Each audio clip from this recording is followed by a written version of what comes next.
Wow! Ang ganda, ma. Kung makikita mo lang yung nakikita ko. Check niyo po. Ay! Ganyan ang kilay ko? Uso po yan yung Mala Andrea Brillantes po. Maganda, ma. Wait lang, ha. Parang ang I-upload ko tayo. Mga kabagang, i-comment nyo kung bagay sa magandang dilag yung kilay niya ngayon. Mas nabuo nga yung look mo, may. Kay Ma'am Pinky. ang dikit, parang ang lapit. Ganyan po talaga siya. Ganyan talaga. Ay, natanong mo kay Ma'am. Malayo yung ganito na niya. Ay, oh. Ako ang lapit, oh. Uso po yan eh. Ikaw lang. Ako siya ngayon. Nga po. Parang hindi ba? Ganyan, kasi nakakaya.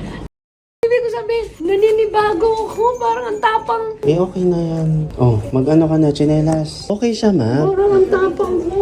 Hindi ako lalabas ng bahay. Baka masyak sila. 5 years po yan na ganyan.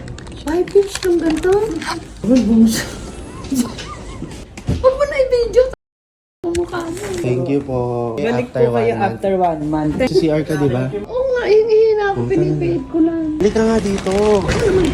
Ba't ka nagagalit sa Hindi akin? ko gusto. Tapang. Dikit na mukha ko. Ayoko nung ganito. Try natin ipakisuyo kung may way para manipisan ng konti. Kilay nila. Oh, Ang gaganda. oh. Yung kilay kong pangit. Hindi ako kamukha ni Vilma. Kamukha ako ng unggoy. Nakikita ko yung sa labas. Ang gaganda ng kilay nila. Check. Ayan, ang ganda!